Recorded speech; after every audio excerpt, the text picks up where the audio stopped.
Hello hi എല്ലാ കൂട്ടുകാർക്കും എൻ്റെ പുതിയൊരു വീഡിയോയിലേക്ക് സ്വാഗതം കേട്ടോ. അപ്പോൾ നമ്മൾ ഇന്ന് ഉണ്ടാക്കിയിട്ടുള്ളത് ഒരു പരിപ്പ് മാങ്ങാക്കറിയാണ് കേട്ടോ. അപ്പോൾ മാങ്ങാക്കാലമൊക്കെ കഴിയാറായില്ലേ, അപ്പം മാങ്ങയൊക്കെ ഉണ്ട്.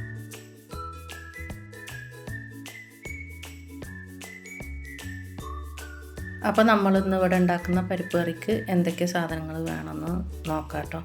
അപ്പോൾ ഒരു മാങ്ങേൻ്റെ പകുതി എടുത്തിട്ടുണ്ട് ഞാൻ, തൊലി കളഞ്ഞെടുത്തിട്ടുണ്ട്. പിന്നെ ഉള്ളി നമ്മുടെ ചില്ലിക്കൊക്കെ വെട്ടുന്ന പോലെ അത്ര വലിയതാക്കിയിട്ട് ഉള്ളി വെട്ടിയെടുക്കണം കേട്ടോ. പിന്നെ 2-3 പച്ചമുളക്, 2 തക്കാളി, പരിപ്പ് കേട്ടോ. അപ്പോൾ പരിപ്പ് നല്ല തോരപ്പരിപ്പാണെങ്കിൽ കറി കുറച്ചും കൂടി നന്നായിട്ടുണ്ടാവും കേട്ടോ. അപ്പോൾ ഇത് വന്നിട്ട് റേഷൻ കട പരിപ്പാണ്. അപ്പോൾ നല്ലൊന്ന് വെന്ത് കിട്ടുക തന്നെ വേണം കേട്ടോ ഈ പരിപ്പ്. അപ്പോൾ നമുക്ക് പരിപ്പൊക്കെ കഴുകി എടുത്തിട്ടുണ്ട്. അതിലേക്ക് ഉള്ളി, തക്കാളി, പച്ചമുളക് ഇതൊക്കെ ഇട്ട് കൊടുക്കാം കേട്ടോ. മാങ്ങ ഞാൻ പരിപ്പ് വേവിക്കുമ്പോഴേ ഇട്ടു കേട്ടോ. അത് അങ്ങനെ ഇടേണ്ട ആവശ്യമല്ല, ഞാൻ വെന്ത് കഴിഞ്ഞിട്ട് ഇട്ടാൽ മതിയായിരുന്നു. പരിപ്പ് കുറച്ച് വേവാൻ കുറച്ച് പണിയായിട്ട് മാങ്ങ അങ്ങനെ ഇട്ടതുകൊണ്ട് അപ്പോൾ നിങ്ങൾ ചെയ്യുമ്പോൾ പരിപ്പും മാങ്ങയും കൂടി ഒന്നിച്ചിടണ്ട കേട്ടോ. അപ്പോൾ പുളി കാരണം തോന്നുന്നുണ്ട് പരിപ്പിന് വേവാൻ കുറച്ച് പണി ഉണ്ടായിരുന്നു.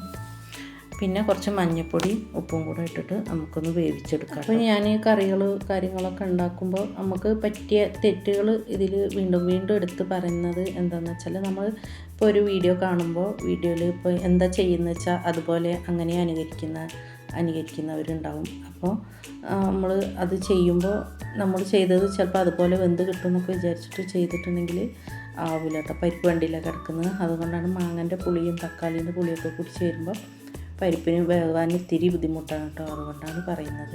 അപ്പോൾ പരിപ്പൊക്കെ വെന്ത് 2-3 വിസിൽ വെച്ച് വേവിച്ചെടുത്തിട്ടുണ്ട് കേട്ടോ. അപ്പം ഇനി നമുക്ക് കറിയൊന്ന് താളിച്ചെടുക്കാം.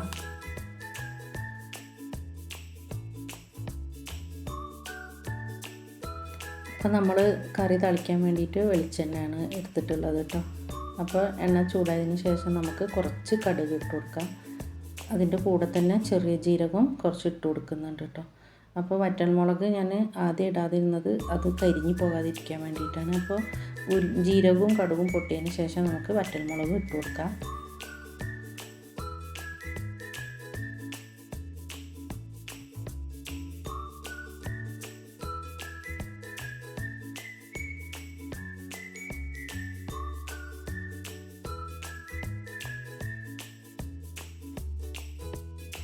അപ്പോൾ വറ്റൽമുളക് ഇട്ട് കൊടുത്തതിന് ശേഷം 2 അല്ലി വെളുത്തുള്ളിയും കൂടി ചതച്ചിട്ട് ഇട്ട് കൊടുക്കണം കേട്ടോ. അപ്പോൾ ഇതൊന്ന് എണ്ണയിൽ നല്ല മൂത്ത് വരുമ്പോൾ ചെറിയുള്ളിയും കൂടി ഇട്ട് കൊടുക്കേണ്ടതാണ്. അപ്പോൾ ചെറിയുള്ളി കുറച്ച് അധികം ചേർത്താലും നന്നായിട്ടുണ്ടാവും കേട്ടോ. അപ്പോൾ ഉള്ളിയൊക്കെ ഒന്ന് മൂത്ത് വരുന്ന സമയത്ത് നമുക്ക് കുറച്ച് കറിവേപ്പിൻ്റെ ഇലയും കൂടി ഇട്ട് കൊടുത്തിട്ട്, വേണമെന്നുണ്ടെങ്കിൽ കുറച്ച് എരിവ് കമ്മിയാണെന്നുണ്ടെങ്കിൽ നമുക്ക് ഈ എണ്ണയിലേക്ക് തന്നെ കുറച്ച് മുളകും പൊടിയും കൂടെ ചേർത്തിട്ട് നമുക്ക് കറിക്ക് ഒഴിക്കാം കേട്ടോ. അപ്പോൾ നമുക്ക് ഈ താളിപ്പ് കറിയിലേക്ക് ഒഴിച്ചു കൊടുക്കാം കേട്ടോ. അപ്പോൾ ഞാൻ എപ്പോഴും കറികൾ ഓരോന്ന് ആദ്യമൊക്കെ ഉണ്ടാക്കുമ്പോൾ നല്ല ടേസ്റ്റ് ഉണ്ടായിരുന്നു മക്കൾ ഇപ്പോൾ എപ്പോഴും പറയുന്നുണ്ട് കേട്ടോ. ഉമ്മച്ചി വെറും ഉടായിപ്പയിക്കണം, കറികൾക്കൊന്നും ടേസ്റ്റ് ഇല്ലാതായിരിക്കണം എന്നൊക്കെ. അപ്പോൾ നമ്മൾ ഏതായാലും പിന്നെ ഓരോരോ പരീക്ഷണങ്ങളും കാര്യങ്ങളും നമുക്കൊന്ന് ചെയ്ത് നോക്കാം, വെച്ച് നോക്കാം എന്നൊക്കെ പറഞ്ഞിട്ട് അങ്ങനെ വെക്കുന്നതാണ് കേട്ടോ. അപ്പോൾ ഈ കറിയൊക്കെ വെച്ച് കൊടുത്തപ്പോൾ അവർക്ക് നല്ല ഇഷ്ടപ്പെട്ടിട്ടുണ്ട് കേട്ടോ. പിന്നെ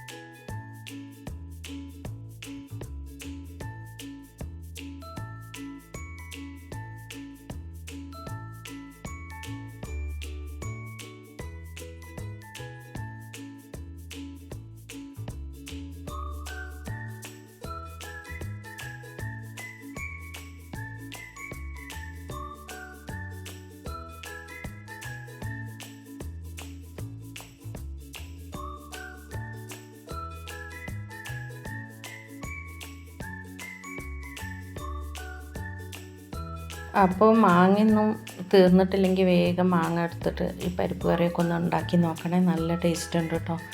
അപ്പോൾ ഇത്രയേ ഉള്ളൂ വീഡിയോ. ഈ വീഡിയോ നിങ്ങൾക്ക് ഇഷ്ടപ്പെട്ടു എന്ന് വിചാരിക്കുന്നു. ഇഷ്ടപ്പെട്ടാൽ ലൈക്ക് ചെയ്ത് ഷെയർ ചെയ്ത് സപ്പോർട്ട് ചെയ്യാൻ മറക്കരുത്.